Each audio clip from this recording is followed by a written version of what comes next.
嗨，大家好，今天给大家带来的是原神游戏中出现的杏仁豆腐。这道菜是一道非常著名的北京传统小吃。接下来让我们一起开始制作吧。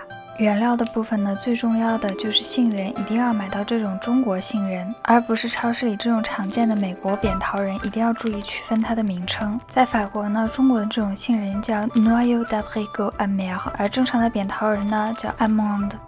第一步，我们先拿出秤。称量大概50到60克的杏仁，我比较喜欢杏仁味浓郁的，所以多加了一些。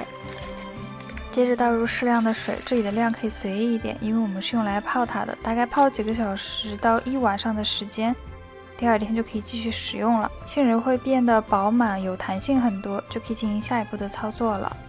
第二步就是使用打碎器打碎杏仁，杏仁呢带着一点水倒进去，这里水的总量不要超过500克，因为等一下还要加牛奶。当然如果你不喜欢牛奶的味道的话，这里也可以多加一些水，达到比较细腻的程度，我们就可以开始过滤了。需要准备这样一个细纱布，过滤效果会比较好。将液体通过细纱布倒入碗内，提起纱布的四周向上提，将液体过滤出去。纱布内的液体变得比较少的时候，就可以这样用手将剩余的液体尽量的挤出去，这里一定要记得提前洗手哦。剩下的渣呢，你可以考虑扔掉，当然也可以考虑再打一遍。当然不管你重新打多少遍，这里都要记得水的总量还是要小于500克的，不然后面的配方就不对了。打好之后的步骤和上一步完全一样，用纱布过滤。剩下的液体呢，以防万一，我们再来过滤一次。因为粗糙的颗粒真的非常影响这道菜的口感，所以一定要避免。下一步我们准备秤或者一个有刻度的量杯，倒入杏仁液之后，将液体的总量用牛奶调至500毫升。第三步就是加热我们的液体，倒入一个锅中。这个菜谱里我使用了琼脂，琼脂的用量呢，大家根据包装上的说明进行使用。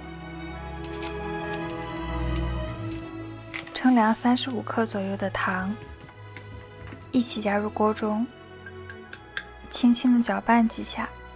琼脂有一个使用的关键，就是一定要这样煮到沸腾再冷却。下面我们最后一次对液体进行过滤，我的滤网比较粗糙，于是我又垫了一层细纱布。琼脂还是蛮容易凝结的，所以要趁热倒入模具中。模具中液体的高度最好不要超过大概2厘米，这样一是比较方便凝结，二是切的时候会比较方便，只要横竖方向切开就可以了。最后将液体表面的气泡用勺子移走或者戳破，这样我们才能得到一个光滑的表面。用保鲜膜将模具蒙起来，放入冰箱冷藏，大概2小时就差不多了。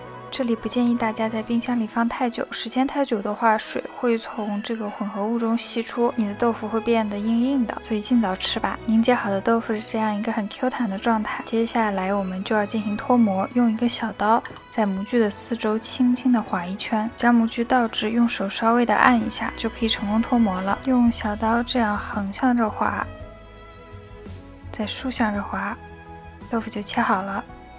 最后一步摆盘环节，用小刀和你洗干净的双手将豆腐转移到盘子里。如果豆腐的形状因为模具的边缘不够规整的话，那你可以用小刀这样稍微修饰一下。桂花的部分呢，我直接买了现成的糖桂花，直接浇上去就可以了。为了还原游戏中的造型，我准备了2颗枸杞，再加1片柠檬薄荷叶做点缀，完成。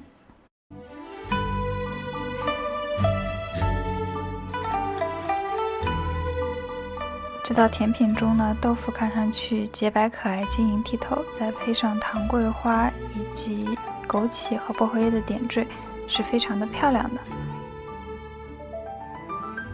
好，最后的最后又是品尝环节。我做的这个杏仁豆腐的口感呢，和我在店里吃到的是一样的，它有杏仁味，它又不过分浓郁，还掺杂着一点奶香。它的口感呢，因为我用的是琼脂不是吉利丁，所以跟豆腐还是比较相像的，很软很弹，但是又不是那种布丁的质感。最重要的是搭配了糖桂花，同时又有了桂花的清香和甜蜜。好啦，最后一口。我吃完了，这里是我总结出来的菜谱，大家也可以根据它在家里尝试进行制作。今天也是感谢大家观看的一天，让我们下次见，拜拜，à la prochaine。